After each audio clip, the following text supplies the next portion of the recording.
Hoy día tenemos el gusto de tener un programa muy interesante con Bartolomé Ríos, donde vamos a tocar el tema de la relevancia del protocolo familiar y el buen gobierno corporativo dentro de las empresas familiares. Y este es un conversatorio en el cual creo que es muy interesante para lo que se denominan las familias empresarias. Entonces, les doy a todos la bienvenida, a todos los clientes y amigos de CPB que nos acompañan ahora.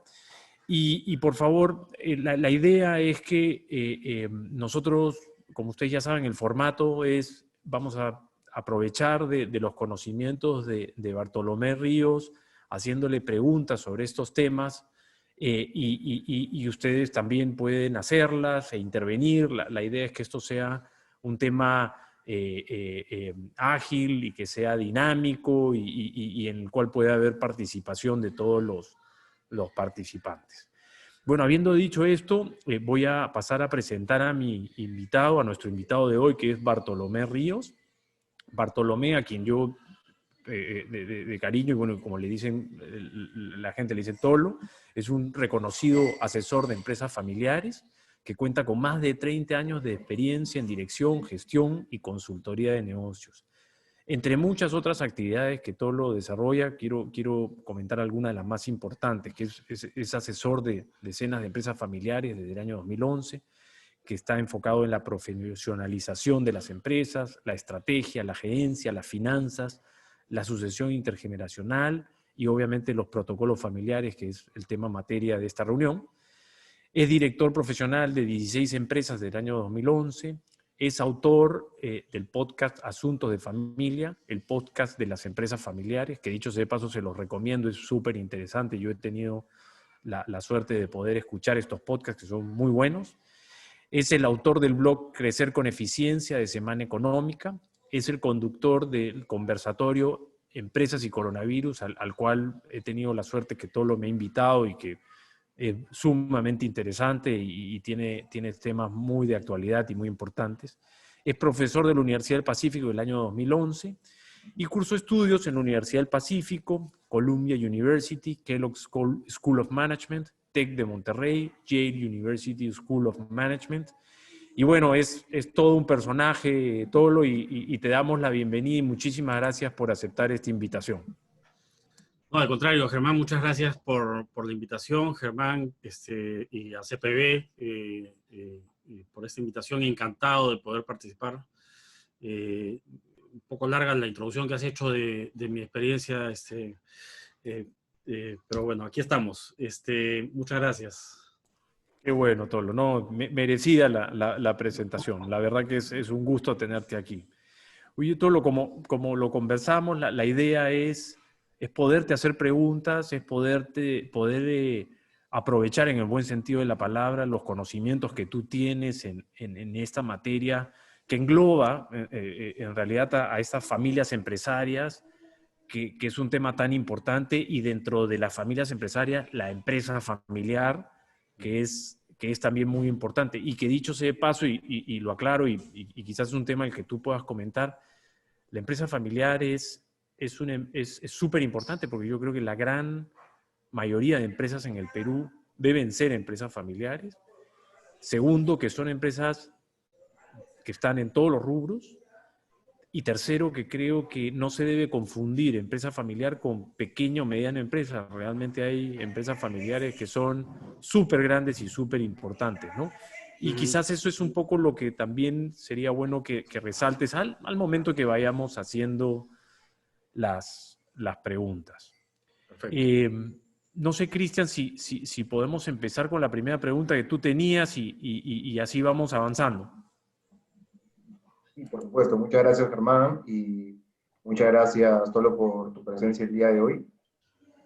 Yendo al tema de las preguntas, nos gustaría empezar hablando sobre el marco conceptual que conforma el concepto de empresa familiar. Y podríamos, por ejemplo, hablar de cuáles son las principales características de las empresas familiares hoy en día y en ese sentido, ¿cuáles consideras todo lo que son los principales retos de las empresas familiares en esta coyuntura?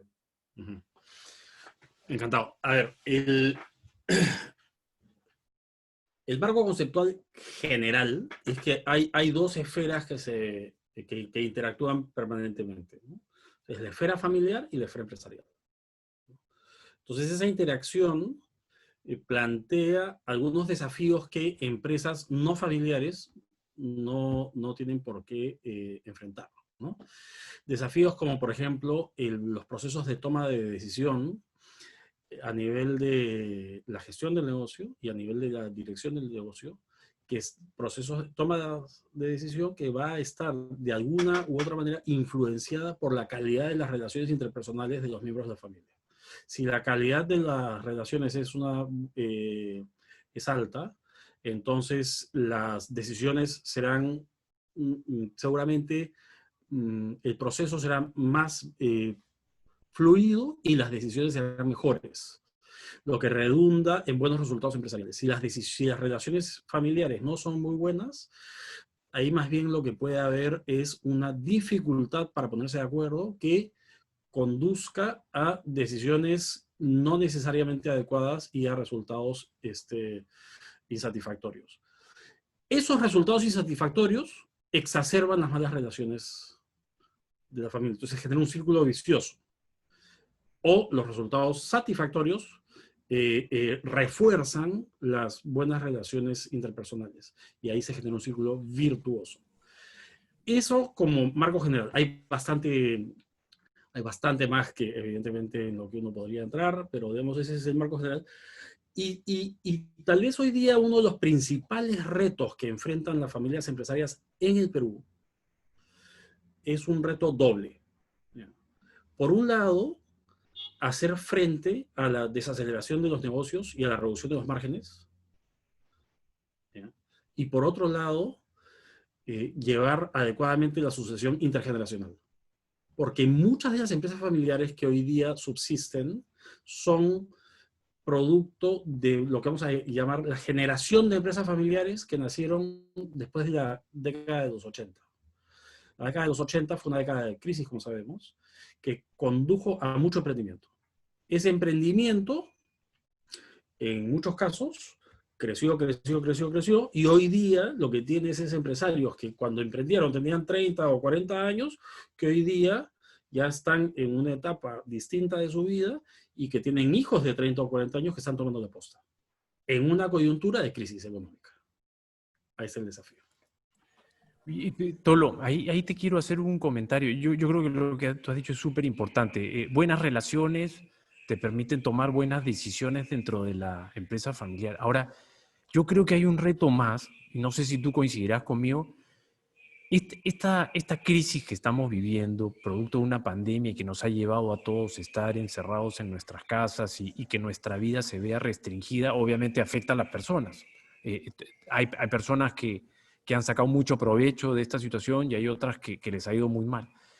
Yo creo que un reto también dentro de la familia es que no importa cómo esto te impacte, o sea, es decir, cómo la pandemia y este encierro te impacte, tienes que saber superarlo para que esas relaciones se mantengan bien y puedas tomar buenas decisiones, ¿no? Sí, O sea, es decir, el tema psicológico dentro de la familia empresaria hoy en día también es todo un reto.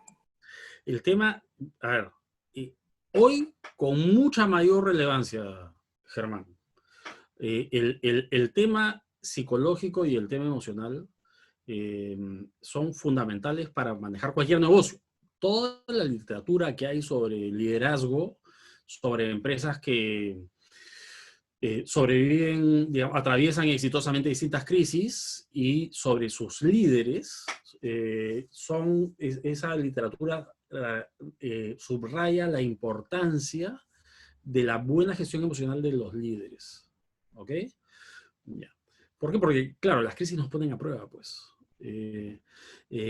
Cuando uno está en una coyuntura de crisis, los niveles de ansiedad son mayores.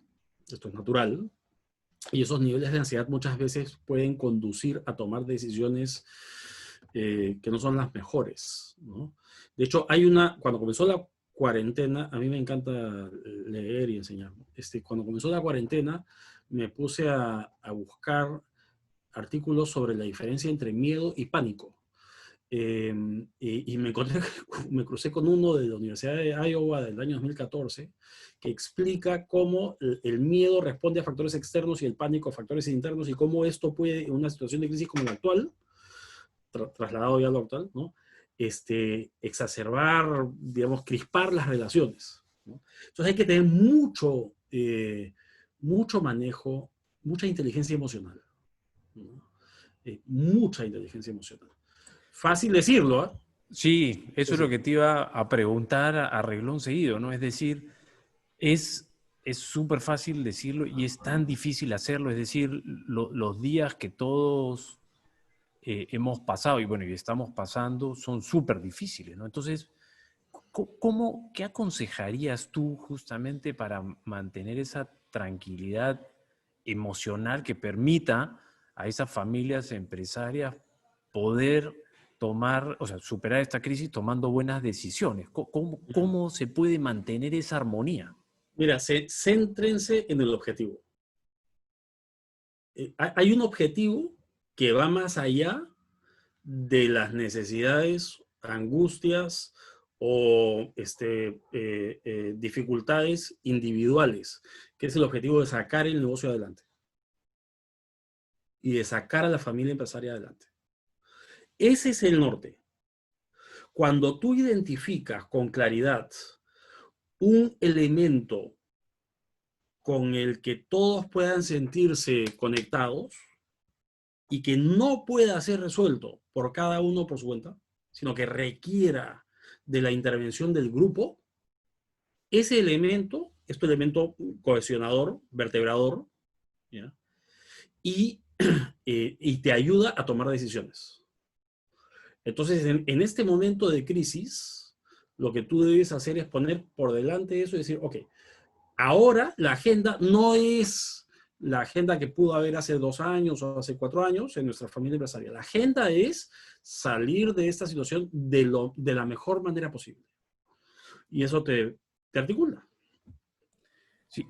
Y cuéntame una cosa, ¿tú crees o podrías hacer un símil, por ejemplo, en el caso de los deportistas? Yo soy un amante del deporte y me encanta de alguna manera tener una disciplina deportiva. Y yo te hago la siguiente pregunta, es, obviamente si por ejemplo eres un corredor y quieres correr una maratón, pues te haces una rutina para lograr ese objetivo. Uh-huh. Si el objetivo y los retos que se pone la empresa familiar, y dentro de esos retos está el tema de la armonía que tiene que haber entre ellos para tomar buenas decisiones y por consiguiente para salir juntos de esta crisis, ¿qué ejercicio, o sea, cómo llevas a la práctica o qué cosas se te vienen a la mente que una familia empresaria debería de hacer? Te doy un ejemplo, de repente estoy equivocado, Tolo, pero la idea es justamente que tú nos ayudes a aterrizar cómo logra una familia empresaria enfocarse. Por Uh-huh. ejemplo, plantearse reuniones semanales, tener algún tipo de ejercicio conjunto que permita hacer este trabajo y poderse enfocar. Sí, a ver, la gobernabilidad de las familias empresarias, la gobernabilidad de cualquier institución, de cualquier grupo, es un elemento clave al que no siempre se le presta debida atención, ¿ya?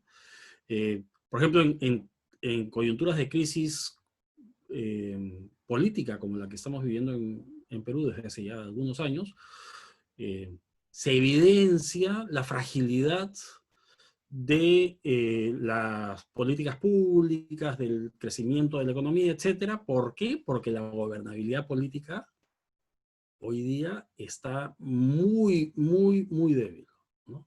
Okay. Habiendo dicho esto, el gobierno corporativo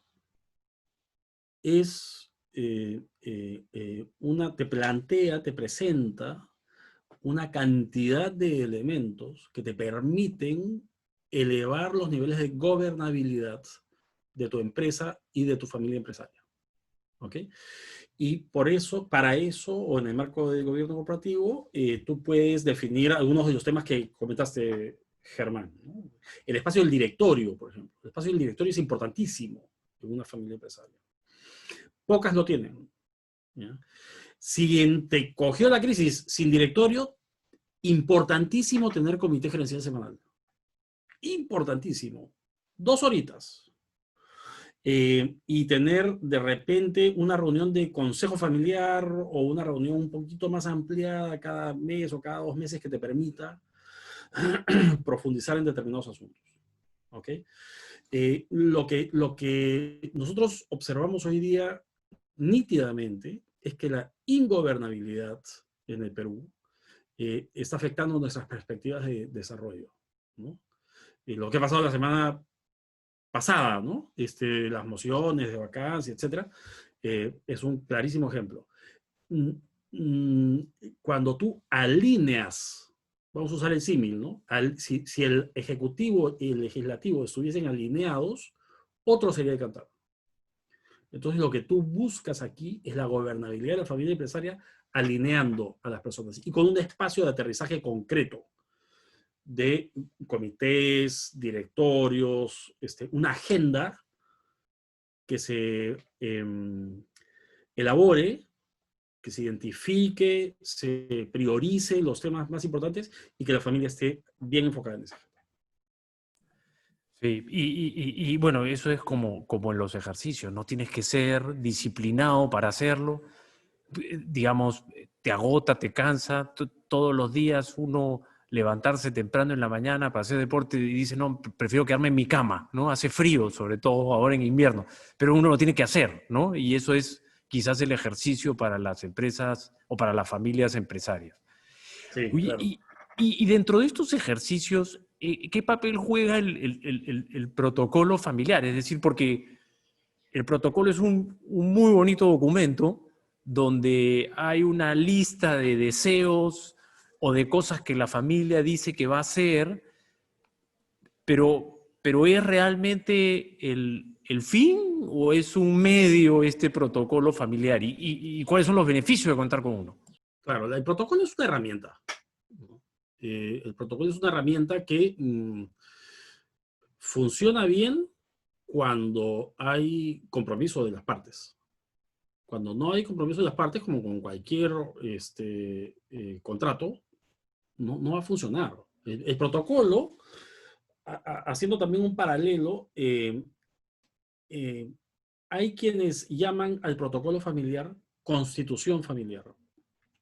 Es como otra manera de referirse a lo mismo.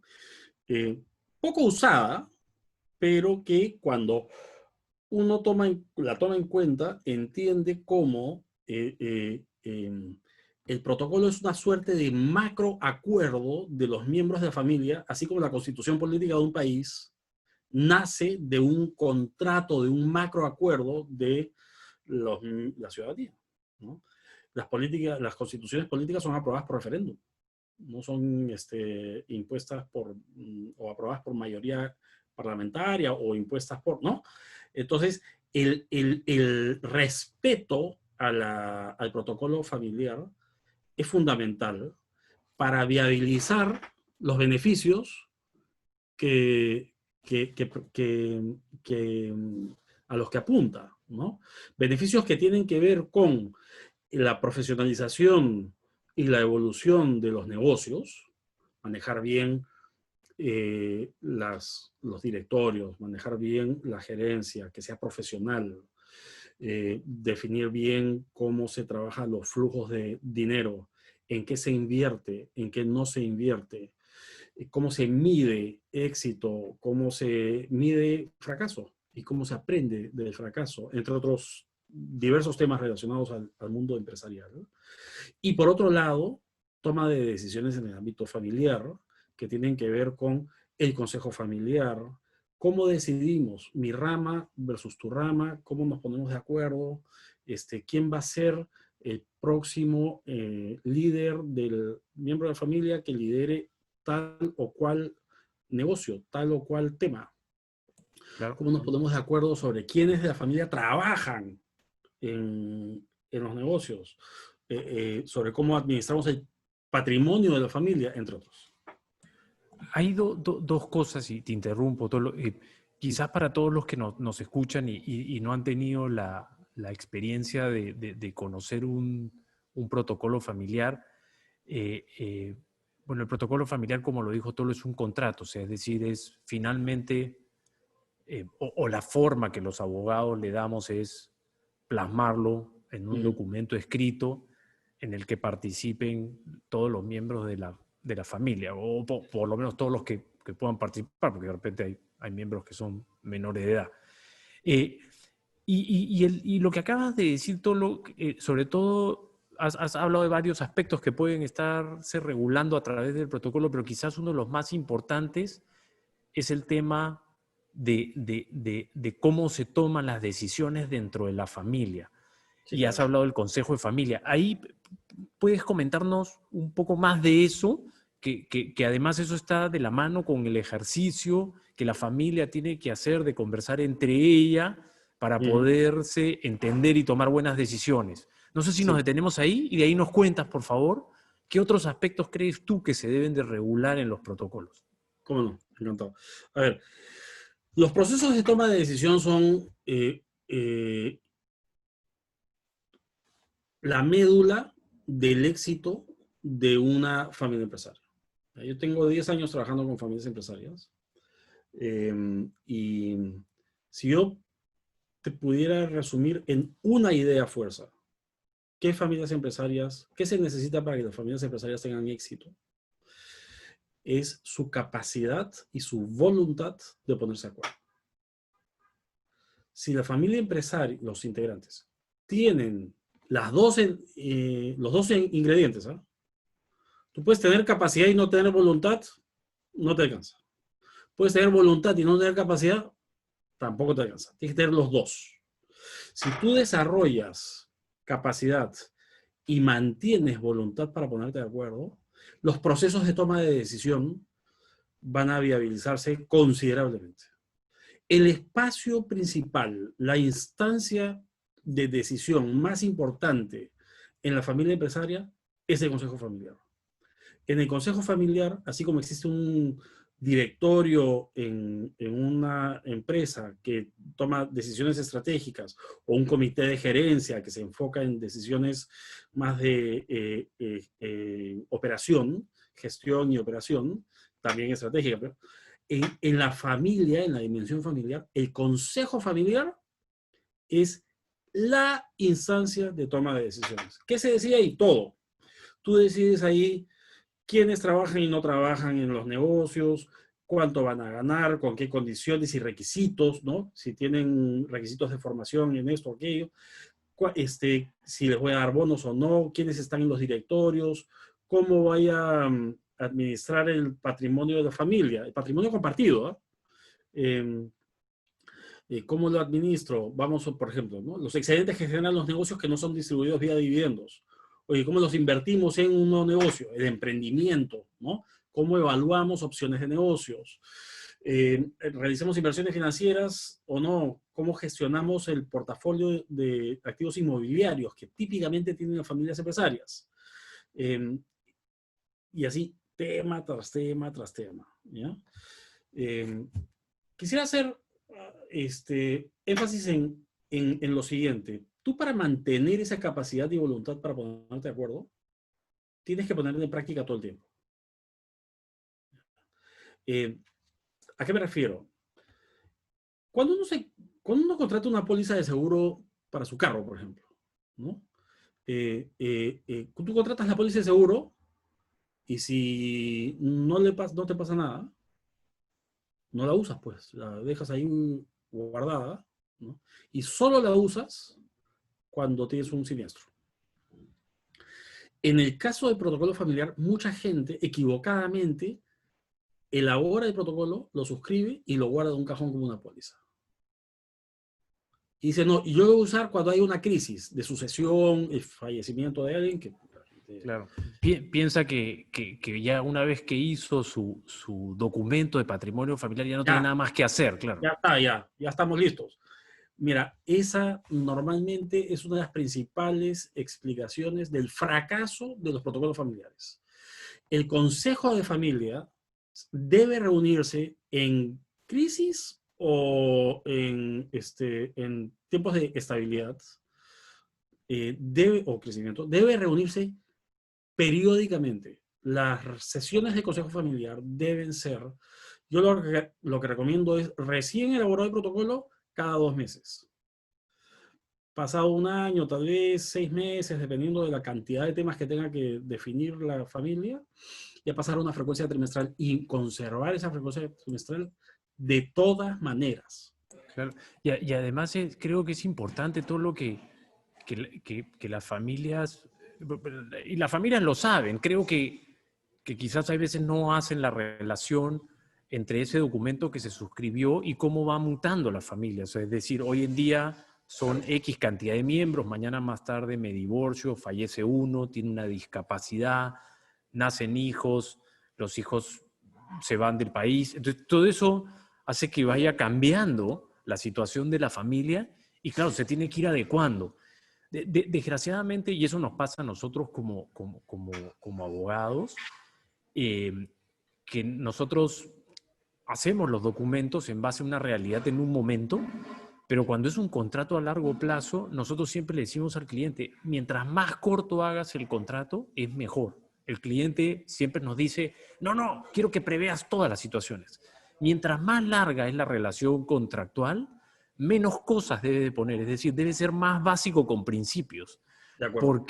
Porque justamente cuando eres demasiado detallista, en principio te salen documentos pues brutalmente largos y que nadie los lee y que el solo verlo te aburre, y además no logras nunca recoger toda la realidad, ¿no? Lo que manda aquí son criterios para la toma de decisión. ¿Ya? No mandan escenarios específicos. Es imposible contemplar todas las variantes. Es imposible. Te lleva a una lista larga que efectivamente pues, resulta en que la gente no le va a prestar atención al protocolo, ¿no? Es decir, pucha, estoy en la página número 35 y todavía me faltan 60. No, ya no, ¿no? Claro. Entonces, de disposiciones y disposiciones, no. Entonces, ¿en qué nos enfocamos? Por lo menos eso es la manera como yo hago protocolos familiares. ¿Ya? Yo no soy abogado, yo soy economista y asesor empresarial, director empresarial. Me apoyo con abogados, como ya hemos conversado nosotros antes, ¿no?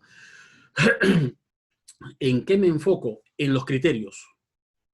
Entonces, ¿por qué? Porque la situación específica va a variar. Lo que importa es la prevalencia del criterio. Ese acuerdo sobre el criterio. Y sobre todo que esos documentos que se elaboren tengan formas de regular las situaciones futuras, ¿no? Hace un par de años ganaron el premio Nobel de Economía unos abogados que lo que justamente, y discúlpame que no, se me acaba de venir a la mente, si se me hubiera venido a la mente hubiera venido más preparado con los nombres, pero ganaron el premio Nobel de Economía unos abogados que lo que decían es que los contratos no tenían que buscar regular todas las situaciones, sino tendrían que ser tan sencillos como que pongas los principios de la forma como te vas a poner de acuerdo siempre en el futuro. Es decir, que tengas mecanismos para la toma de decisiones futuras, como el caso, por ejemplo, de un consejo de familia, ¿no? Es decir, esa es la idea. Es decir, como no puedes prever todo, lo que haces es regulas bien cómo funciona un órgano como el consejo de familia que te permita cubrir esos vacíos que nunca vas a poder llenar a través de un documento, ¿no? Exactamente, Germán. A ver, cuando el tiempo va pasando, las constituciones políticas. Los países en América se independizaron, muchos de ellos a fines del siglo XVIII, principios del siglo XIX, ¿no? Algunas de las constituciones de esos países todavía están vigentes, con sus enmiendas. Cuando se hicieron, hace 200 años, no existía transformación digital, no existía, pues.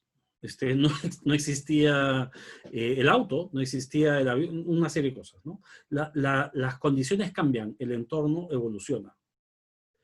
Pero los criterios permanecen. Los criterios a lo largo del tiempo permanecen. Por eso es tan importante. Yo cuando hago protocolo familiar, no me siento de arranque a redactar el protocolo. Me paso varias sesiones de trabajo con los distintos miembros de la familia, poniéndonos de acuerdo acerca de los criterios que funcionan para esa familia empresaria, que serán distintos. En muchos casos habrá coincidencias, ¿no? Pero serán distintos de los de la siguiente familia empresaria. ¿De acuerdo? Sí, claro. Eso es lo que forma parte de la clave. Sí, no, y además, como tú dices, creo que es fundamental el hecho de conversar previamente, porque no es lo mismo una familia empresaria donde tienes un patriarca y que es la primera generación y una segunda generación, que cuando tienes a 2 hermanos que han hecho la empresa o 3 hermanos que han hecho la empresa. O sea, son situaciones completamente diferentes, ¿no? Entonces, que dicho sea de paso, tú nos podrías contar un poco la experiencia de estos protocolos cuando quieres implementarlos. ¿Cómo es cuando viene un patriarca y te dice, oye, mira, yo he hecho esta empresa, ya algunos de mis hijos están participando y me gustaría comenzar a soltar las riendas a la segunda generación y quiero evitar problemas? Ese es un caso. Sí. El otro caso es, Típico. oye, hay 2 o 3 hermanos que hicieron un negocio juntos, que va creciendo y de repente dicen, oye, tú y yo, o los 3, siempre nos hemos llevado de maravilla. Pero la pregunta es, cuando venga la siguiente generación, ¿cómo se va a manejar esta generación? Yo lo que suelo comentar es lo siguiente. Quienes no somos hijos únicos, nosotros somos 4, de chicos, normalmente, en la gran mayoría de casos lo que pasa es que todos los hermanos viven bajo el mismo techo, ¿no? Crecen bajo el mismo techo. Entonces, ¿qué pasa? Que cuando eres chico, tienes pleitos tontos, ¿no? Con tus hermanos. La típica, ¿no? El control remoto, la bicicleta, la pelota, ¿no? Yo tengo 3 hijos, además. Ya están más grandes. Entonces, esos pleitos tontos te permiten aprender a transar. Te permiten aprender a ponerte de acuerdo. Desde el detallito, ¿no? El tema trivial, te permiten aprender a ponerte de acuerdo. Si tu familia es unida y tú ves muy seguido a tus primos hermanos, también vas a tener con algunos de tus primos hermanos esa posibilidad, pero no va a ser, a menos que crezcas bajo el mismo techo con ellos, no va a ser el mismo tipo de experiencia. Dicho esto, lo que ocurre es que cuando una familia empresaria pasa del patriarca a los hermanos, la segunda generación, ¿ya? Como ya existe esta capacidad adquirida desde la infancia de resolver temas del día a día, se viabiliza la toma de decisiones. Cuando pasas a la tercera generación o siguientes, yo trabajo hasta con 4ª generación ahora, ¿ya? Que ya son primos segundos, ¿no? Cuando pasas a la tercera o 4ª generación, el solo hecho de que no hayan crecido bajo el mismo techo plantea diferencias. ¿Ok? Y entonces hay que tener mucho más énfasis en los procesos de toma de decisiones. Por eso es lo que yo siempre digo es, si todavía no has pasado a la tercera generación, haz tu protocolo, hazlo ahorita. No importa si estás en crisis o no, pero hazlo ahorita, porque la segunda generación es la generación que hace la diferencia. Si la segunda generación define bien el protocolo y sienta las bases y educa a la tercera generación cuando los chicos son todavía chicos, adolescentes, jóvenes, profesionales jóvenes, el resultado va a ser uno. Si no, el resultado va a ser otro. En el mundo, más de 80% de las familias empresarias que llegan a la tercera generación no llegan a la 4ª generación.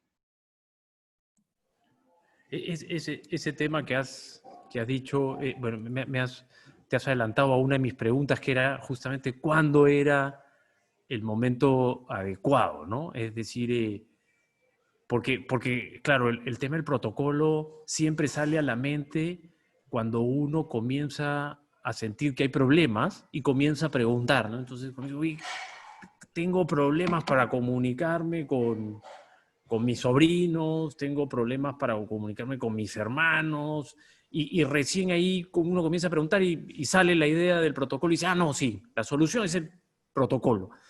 Pero ¿cuándo es un momento adecuado en el que tú crees, obviamente eso depende de cada familia, pero cuándo es un momento adecuado? Es decir, cuando las cosas están bien, previendo siempre futuro con anticipación. Totalmente. A ver, voy a regresar al ejemplo de la póliza de seguros, ¿ya? Si tú no tienes póliza de seguros y tienes un accidente en el que tú eres el responsable, ¿no? El causante del accidente, y en ese momento llamas a la empresa de seguros y dices, oye, ¿me puedes dar una póliza para cubrir este accidente? ¿Qué te va a responder la empresa de seguros? Te va a decir, no, tarde PH. Claro, fuiste. Claro, ya, ok. Normalmente existe la creencia de que el protocolo familiar debe elaborarse cuando la familia está en una situación de crisis.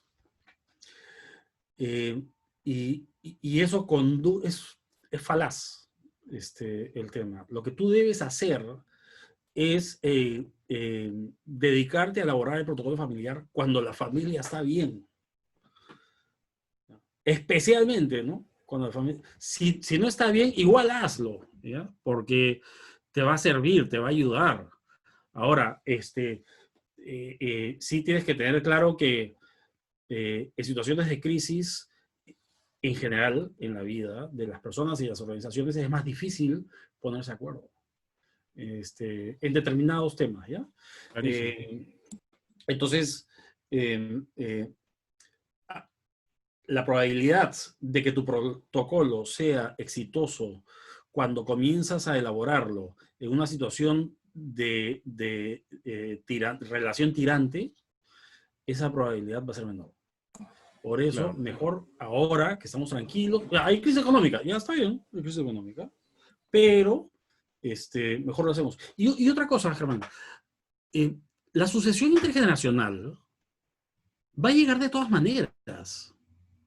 O sea, tú no puedes optar por decir, a menos que vendas tus negocios, ¿no? Tú no puedes optar por decir, en mi familia no va a haber sucesión intergeneracional. ¿Cómo que no? Sí, el tiempo pasa. La gente crece.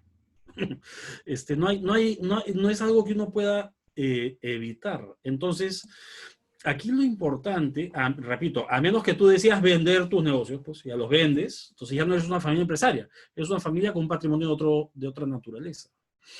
Pero si conservas los negocios, organízate con tiempo, porque el tema va a llegar de todas maneras. Sí, claro. Y la posibilidad que exista alguna discusión en algún momento también va a llegar, ¿no? O sea, es decir, nadie está libre de eso. Mira, lo que normalmente pasa, y también hay en mi opinión, una concepción equivocada de la realidad, ¿ya? Hay mucha gente que te dice, en mi familia, no sabes la cantidad de veces que me pasa, en mi familia no tenemos conflictos. O tenemos, pero no son conflictos importantes. ¿Ya? El objetivo no es estar libre de conflictos. Los conflictos van a aparecer siempre. Así como las crisis. Cuando uno estudia economía, estudia ciclos económicos. Hay mucha gente que te dice, cuando están muchos empresarios, yo asesoro pues también mucho la dimensión empresarial, como te digo, ¿no? Estrategia, profesionalización, gestión de negocios, ¿no? Y muchos que te dicen, oye, vamos a invertir, o que me llaman y me dicen, Tolo, necesito contratarte porque invertí mal hace como 5 años y estoy perdiendo un montón de plata, ¿no? Y eso lo hacen desde la presunción de que no va a haber crisis. Las crisis siempre llegan y los conflictos también. No se trata de vivir desde la fantasía de que no va a haber crisis o no va a haber conflicto. Se trata de saber gestionar las crisis y saber gestionar los conflictos. Porque van a llegar de todas maneras. Entonces lo que tú tienes es que gestionar adecuadamente. Correcto. Uno siempre tiene... Y este es un riesgo más para una empresa familiar. La discusión familiar es un riesgo más. Uy, perdón, voy a hacer un pequeño paréntesis acá para invitar a todos los participantes a que hagan las preguntas. Si bien es cierto, Tolo, yo y Cristian somos los que estamos haciendo, bueno, Cristian y yo las preguntas y todo lo respondiéndola. La idea es que ustedes puedan preguntar e interrumpirnos en el momento que lo crean conveniente. Cristian, ¿tú estás ahí para que puedas hacer algunas preguntas adicionales? Porque yo Por tengo un supuesto, montón, gracias, ¿ah? Germán. Solo línea, sí, en la línea de lo que desarrollas, efectivamente va muy de la mano el concepto de protocolo familiar con la intención de aterrizar un factor que sirva como cohesión familiar. Ujú. Entonces, en un inicio de este conversatorio nos comentaste de que lo primero y más importante para un protocolo familiar es tener un propósito, ¿no? Entonces, Sí. este propósito requiere un estudio dentro de cada familia porque las circunstancias varían en función a la coyuntura en la que se encuentra cada uno. Luego, en esta medida, Cristian, perdón, sí, se interrumpió brevemente. Requiere un estudio dijiste, y ahí se interrumpió. de las características de cada familia para Ok, poder plasmar esto en el protocolo. ya. Entonces, el momento adecuado para implementar un protocolo en realidad es lo antes posible, ¿verdad? Porque es un documento vivo que cambia en función de las necesidades de la familia y si, por ejemplo, por acá, a pesar de que por interno no me han preguntado, por WhatsApp me ha escrito justamente un amigo que está aquí y me dijo, ¿en qué momento podemos sugerir a una empresa familiar el implementar este protocolo? Entonces, traduciendo ya gran parte de lo que se ha conversado aquí, creo que el momento es ahora y mientras antes mejor, ¿no? Esa es la recomendación general. Y no es una recomendación que tenga que ver con una objetivo, vamos a decirlo, y lo pongo sobre la mesa de frente, con un objetivo comercial de un asesor. Entonces, que tú digas, claro, el asesor te va a decir que mejoras tu protocolo ahorita. No. Claro, Sí, no lo hagas conmigo, no importa, no lo hagas conmigo, pero hazlo. Hay varias personas que te pueden asesorar en el tema, pero es como contrata tu póliza de seguro. No importa con qué compañía, pero una cosa es tenerla y otra no tenerla, ¿no? Y como digo, el protocolo sirve y cuando se mantiene como una herramienta viva a través de las reuniones periódicas del Consejo Familiar y una al año de la Asamblea Familiar, y a través de la gestión de una serie de temas que normalmente se encargan a un grupo de personas que operan bajo lo que se conoce como, entre comillas, la gerencia de familia. Y eso te mantiene como un deportista que está todo el tiempo entrenando, ¿no? Eh, eh, el, el, la capacidad de reaccionar a situaciones desafiantes va a ser distinta si estás o no estás con buen ritmo, ¿no? Entonces, por eso digo, ellos normalmente hagan su protocolo familiar eh, pronto, no lo dilaten porque es un error. Y vívanlo, ¿no? O sea, es decir, no lo redacten y lo guarden en un cajón, sino empiecen a ejecutarlo, A como tú dices, ejercer, sí, sí. para que en el momento en que se presente una crisis, oye, es fácil tomar las decisiones porque estás habituado a hacerlo y En todos pleno están, training. claro, Exacto, totalmente. exacto. correcto. Y permíteme agregar, Germán, aprovechando una pregunta de uno de nuestros invitados, justamente Gino Fernandini. Hola Gino, primero, es un gusto que estés aquí. Nos comenta qué herramientas pueden aplicarse y en el sentido de solucionar controversias, ¿no? Y acá rescato algo que nos pareció sumamente interesante, que son conceptos que desarrollas, por ejemplo, dentro de los podcasts que vienes realizando, en el Mm, cual hablas de cómo un protocolo familiar puede ayudarte a crear un ecosistema de discrepancia productiva, sí, que es, creo yo, el santo grial para toda familia, donde el conflicto es un sinónimo constante, ¿no? sí, repito lo que dije hace un ratito, ¿no? El conflicto, nosotros vivimos, o sea, es inherente a la naturaleza, no solamente humana, a la naturaleza, estar en constante cambio, ¿no? Y conflicto es cambio. fricción es cambio. Desde esa concepción como más amplia, tenemos que aprender a manejar discrepancias. Yo no voy a estar de acuerdo en todo con todo el mundo, porque tengo mis propias escalas de preferencias, mis prioridades, mis necesidades, ¿no? Podemos compartir un montón de cosas, pero hay otras en las que no vamos a estar de acuerdo. Y está bien.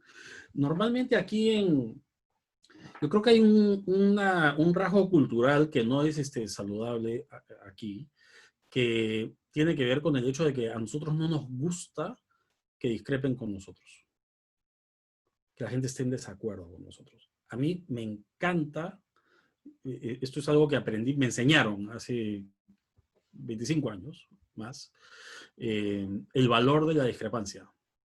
Entonces yo busco a la gente que está, y a propósito, busco a la gente que está en desacuerdo conmigo y le pregunto, ¿por qué estás en desacuerdo? Para que me sustente. Porque cuando me explican por qué está, muchas veces me ha pasado que me doy cuenta de que mi posición no era la correcta. ¿No? A veces te ayuda a reafirmar tu posición, a veces a pulirla, a veces a cambiarla por completo, ¿no? Entonces, cuando tú tienes como interlocutor a alguien que tiene una intención constructiva al momento de plantear sus discrepancias, el resultado es tremendamente enriquecedor. Ahora, esto se aprende, ¿eh?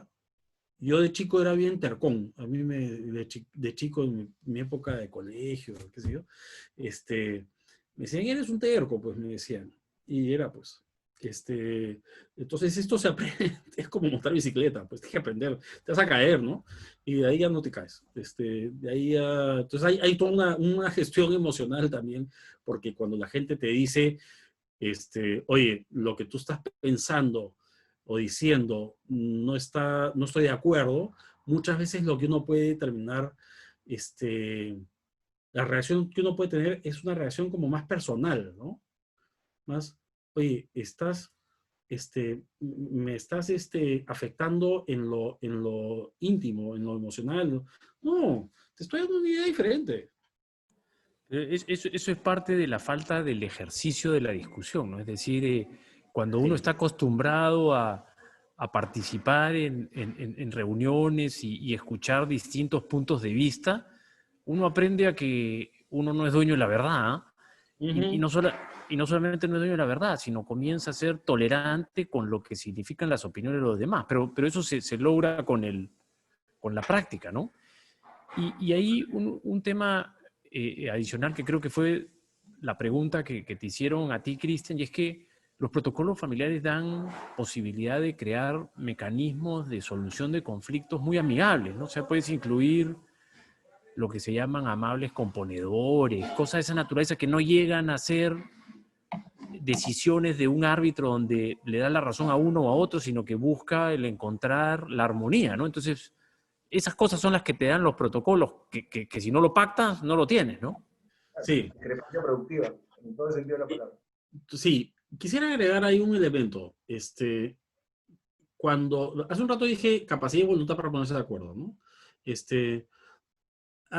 Y también he dicho más temprano, me refería al hecho de tener un norte común, ¿no? Es decir, definir claramente por qué eres socio de tu hermana, de tu primo, de tu tía, ¿no?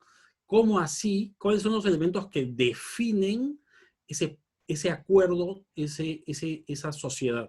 Normalmente lo que pasa es que, a ver, yo no vengo de una familia empresaria, mi familia consanguínea, mi familia política es una familia empresaria que tiene 150 años en el Perú, además. O sea, es una familia empresaria entonces yo conozco esta realidad también por la circunstancia de que mi familia es una familia empresaria. Pero yo no tengo negocios con mis hermanos ni con mis primos.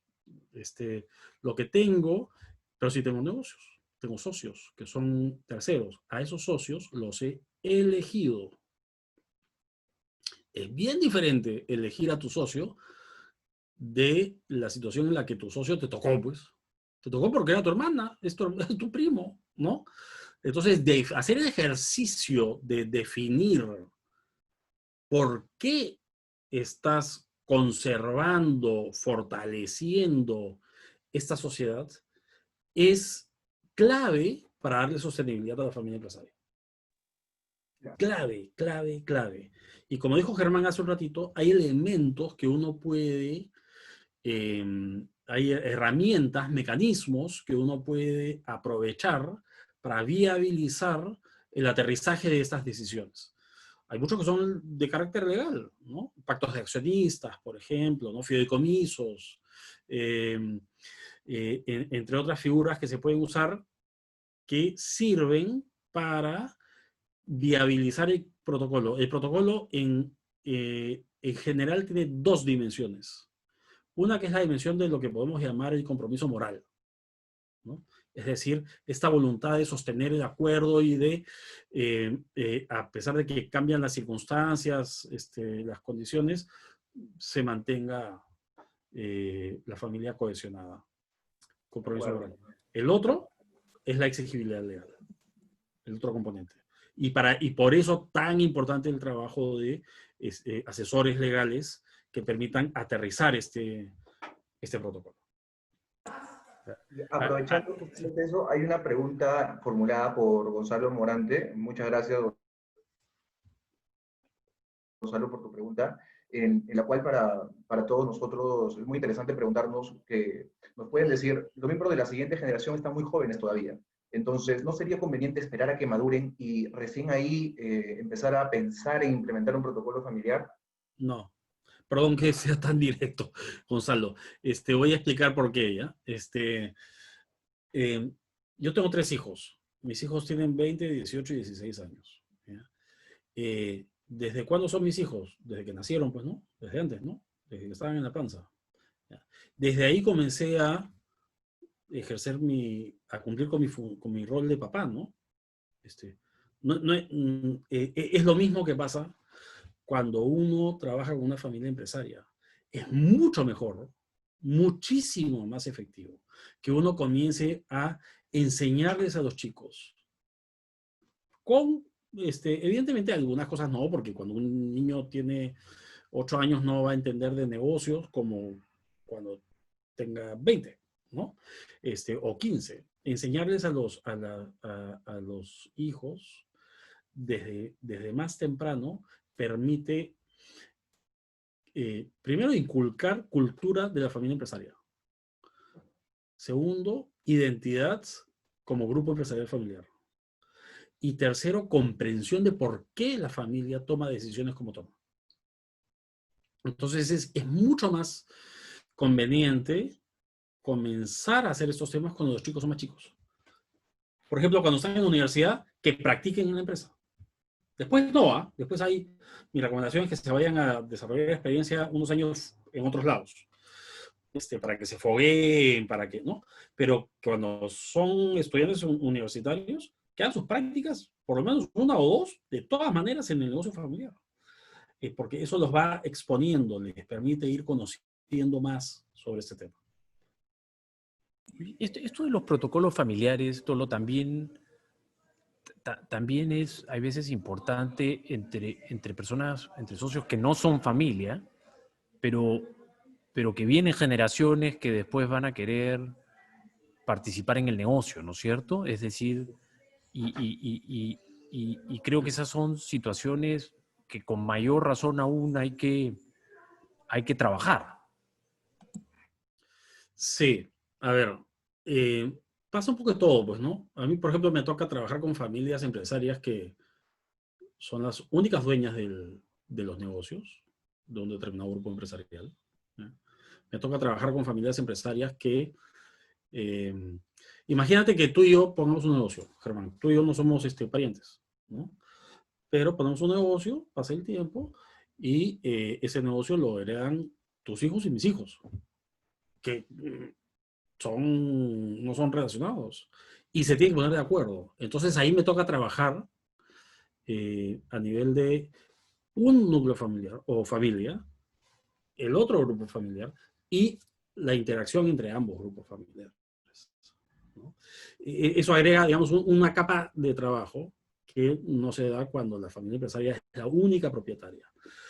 Después, cuando unos negocios van creciendo, es muy común que una familia vaya incorporando socios ajenos a la familia. Eso es normal, porque de repente te conviene por razones estratégicas o de acceso a mercados a los que no llegas o de espalda financiera, diversas razones, te conviene asociarte. Y a veces te asocias pues, con gente que no es de tu grupo. ¿Está bien?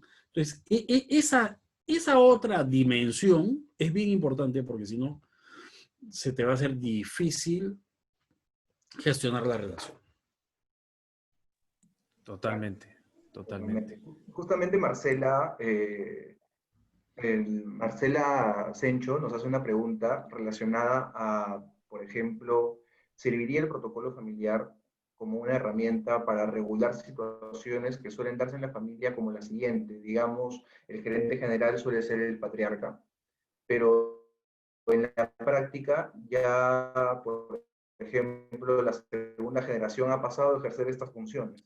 Entonces, el protocolo familiar o qué otras medidas existen para regularizar esta situación, por ejemplo, que aquellas personas que ya que están desempeñando las verdaderas funciones de gerencia, por ejemplo, eh, eh, se cubran, o sea, frente a la ley y financieramente y todo, puedan ejercer mejor sus facultades.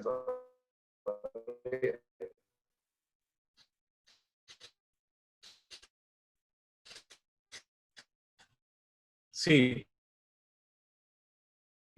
A ver, Mariela y todos, Gran Bretaña, eh, eh, el primero en la línea de sucesión de la reina tiene 68 años en su reinado, y el primero en la línea de sucesión es su hijo Carlos, que tiene más de 70 años de edad. Y el siguiente es el nieto Guillermo, William, y después ya. Si la reina se muere y el Carlos sigue vivo, el rey va a ser Carlos, porque así está establecido. En los patrones monárquicos está establecido esto. Pero si el patriarca de un grupo empresarial familiar decide entrar en un proceso de sucesión, su hija o su hijo no tienen que ser su sucesor como gerente. El sucesor como gerente debe ser la persona más competente, debe ser la persona que agregue más valor al negocio. No tiene que ser, a mí me encanta la historia. Entonces, y se entreteje mucho pues el mundo de la historia familiar con las monarquías, en fin. Hay un montón de series muy buenas de historia de familias reales, ¿no? Los Tudor, lo que sé, hay miles. Entonces ahí tú ves cómo de repente la monarquía iba muy bien y al país le iba muy bien y el sucesor al trono era un incompetente. Entonces lo que necesitas es poner a gente competente. No pongas a cualquiera. Ahora, lo que yo hago con las familias empresarias es lo siguiente. Yo los preparo para ser buenos directores y para ser buenos accionistas.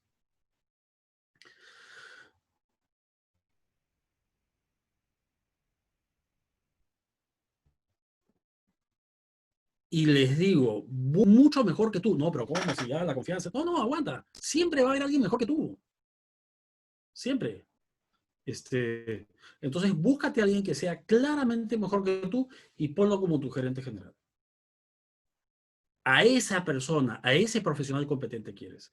Porque ese profesional es el que más valor te va a generar como accionista. Te va a generar más valor en dividendos. Tú puedes ser un buen director y recibir además mejores dietas. Y te dedicas a hacer otras cosas, a emprender nuevos negocios, a trabajar en lo que quieras, a dedicarte a lo que quieras.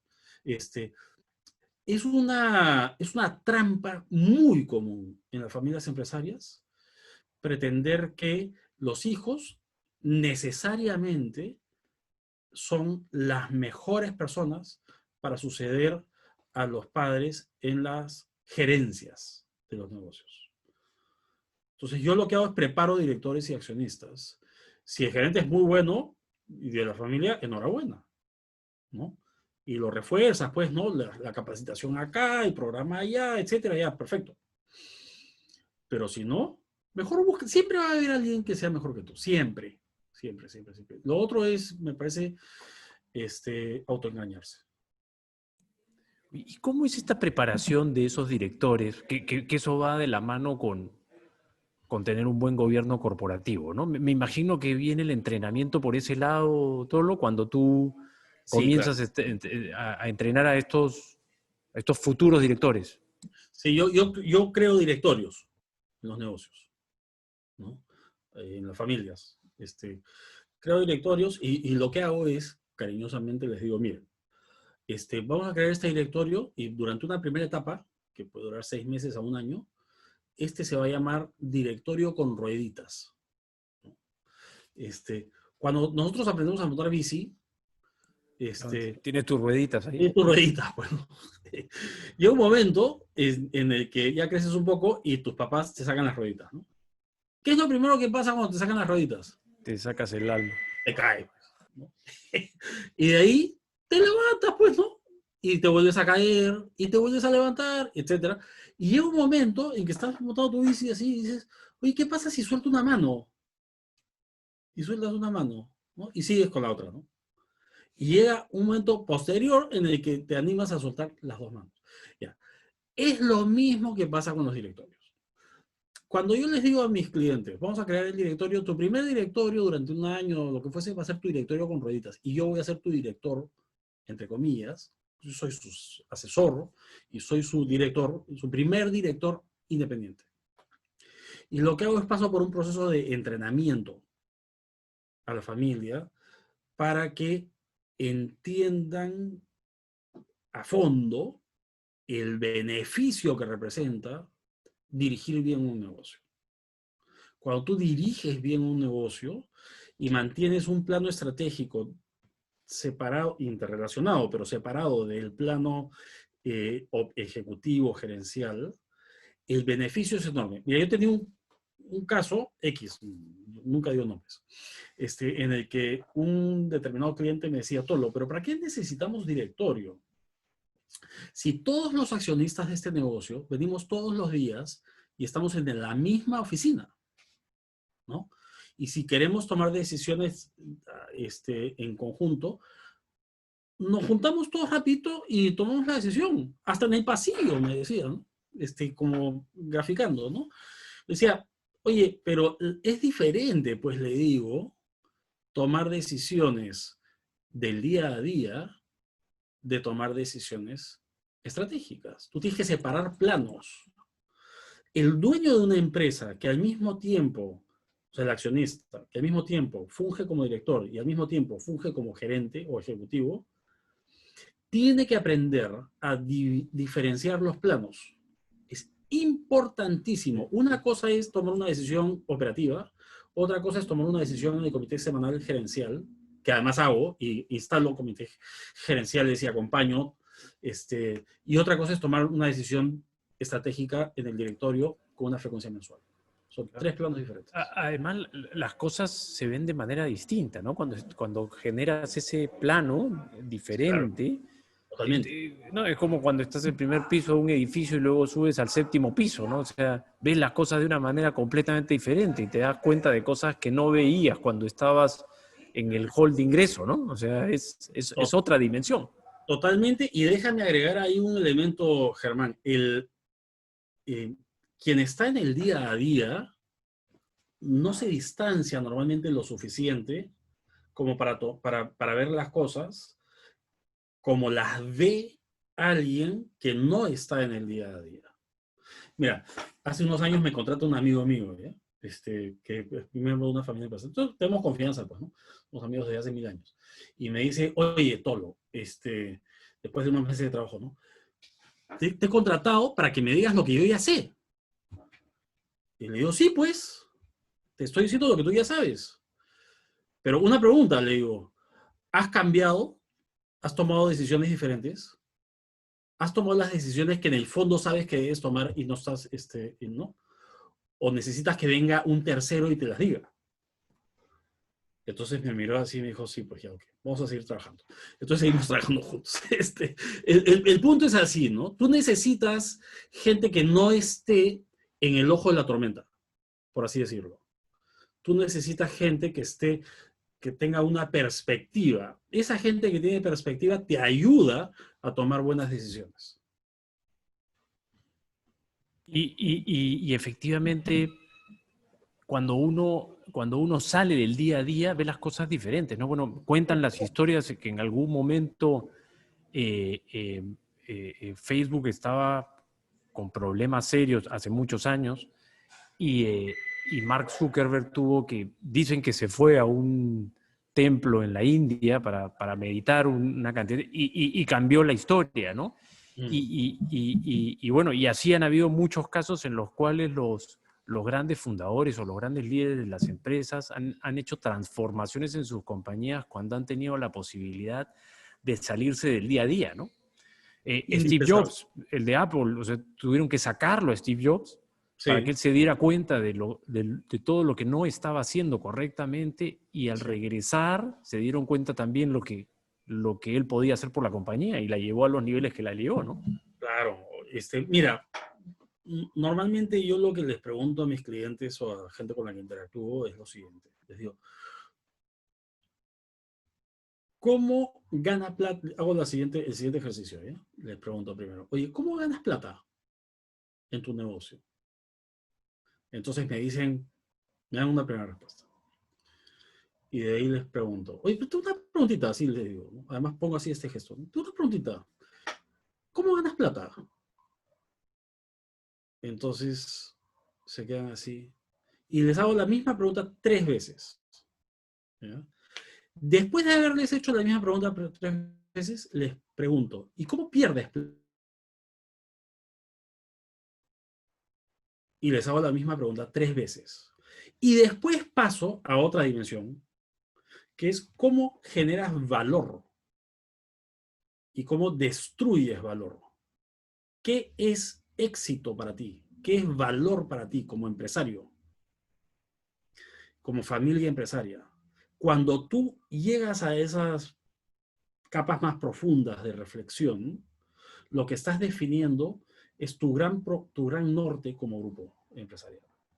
Este es un proceso que toma algunas sesiones, que es uno de los procesos con los cuales yo comienzo a trabajar con mis clientes. ¿Por qué? Porque efectivamente, cuando tú haces esto, llevas a la gente a darse cuenta de que ganar plata no es tan difícil. Que tu empresa crezca, no en años como el actual, ¿ya? Pero que tu empresa crezca de un año a otro no es tan difícil.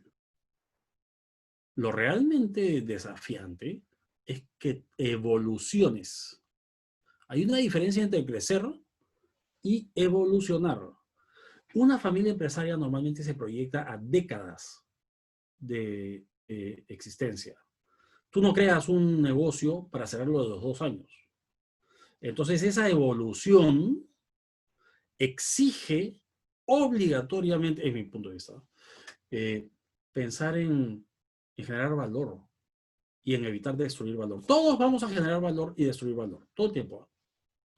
Entonces tenemos que ser conscientes de eso. Y para eso, estos espacios de reflexión, efectivamente Jobs, por ejemplo, lo sacaron de Apple. Hay muchos casos de esto, ¿no?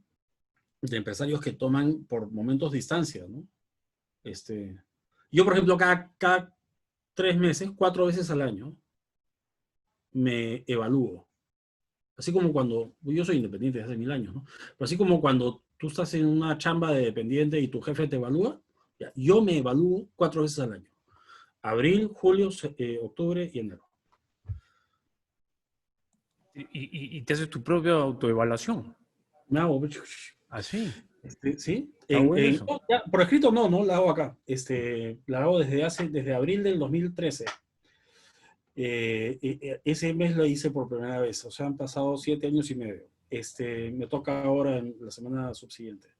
Y me evalúo no solamente en mi dimensión profesional, sino en mi dimensión familiar, en mi salud, en mi dimensión, etcétera. Tengo ahí unas cuantas. No, súper importante.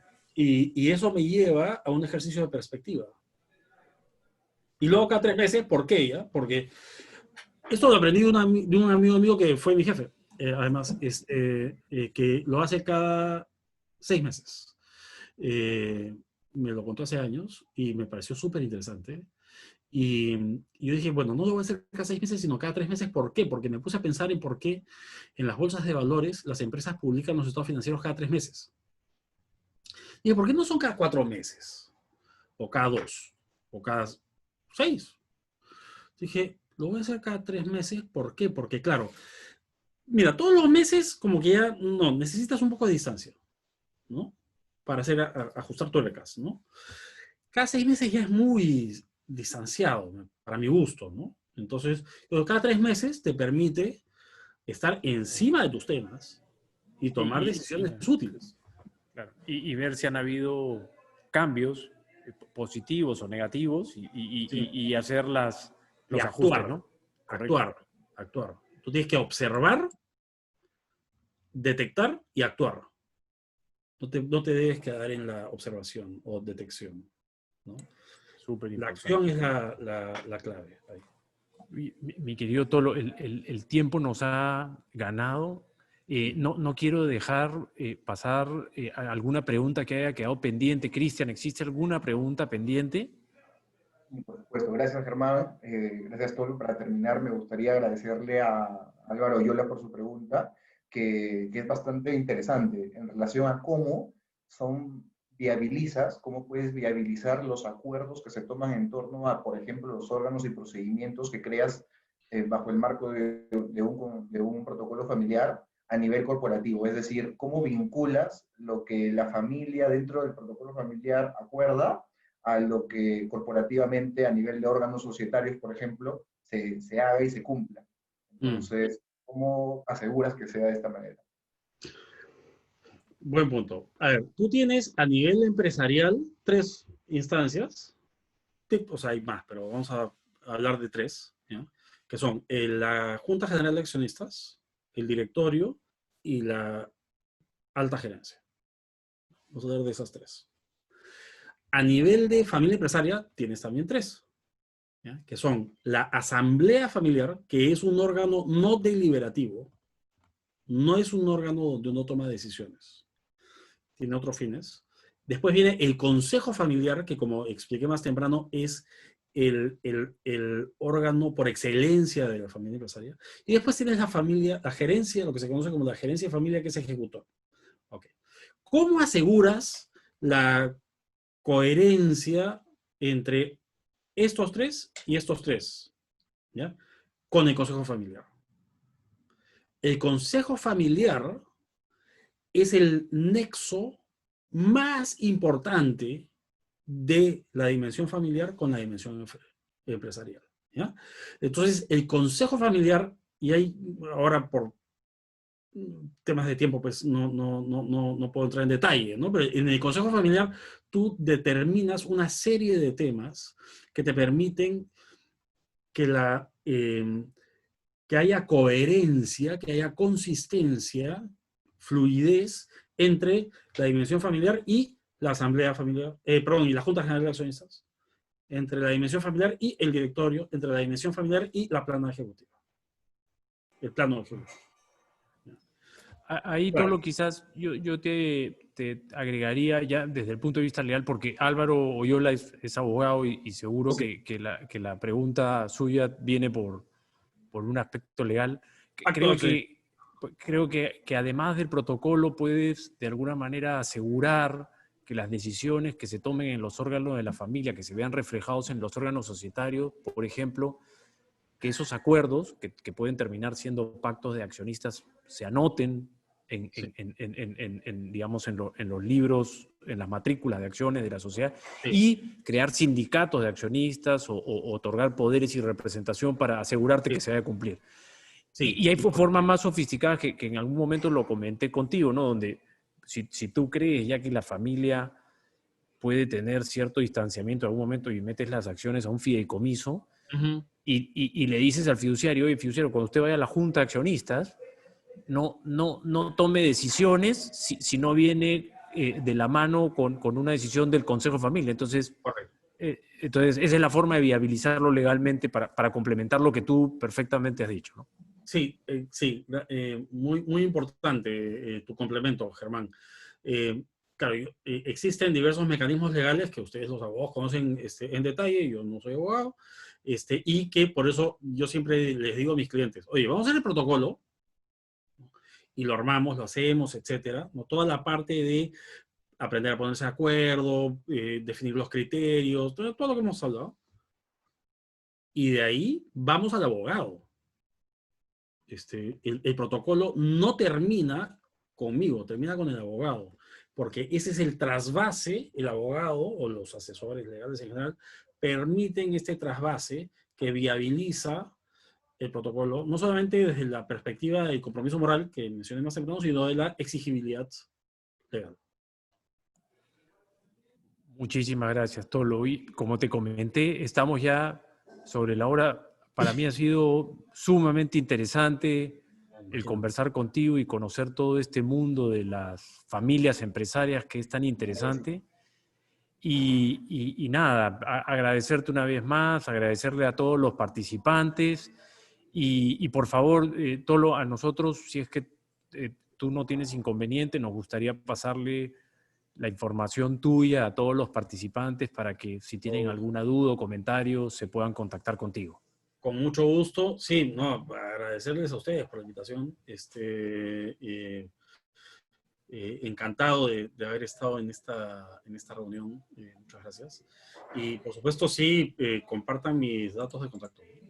Y me encuentran también en LinkedIn, en fin, ¿no? Sí, dicho sea de paso, que escuchen tu podcast, que es muy bueno, y tus conversatorios, ¿no? Tus conversatorios, bueno, no sé qué tan abiertos están al público, pero en todo caso creo que... 100%. Ah, ok.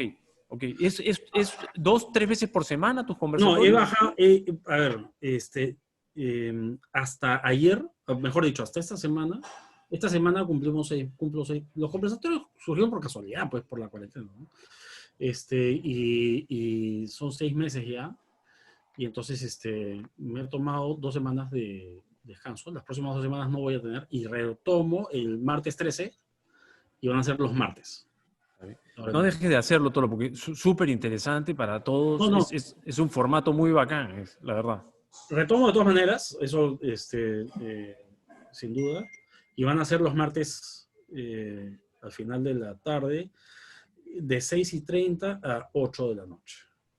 Todos los martes. Y están abiertos para tutti quanti. Me mandan un mensaje, inbox de LinkedIn, de mis redes sociales, lo que sea, y eso está abierto. Y sí, pues ahí tengo en Spotify el podcast, Asuntos de Familias en mi podcast. Sí, muy interesante. Muy interesante. Bueno, muchísimas gracias, Tolo, nuevamente. Muchas gracias a todos y que tengan un muy buen fin de semana. Nos vemos. Chao, chao. Gracias.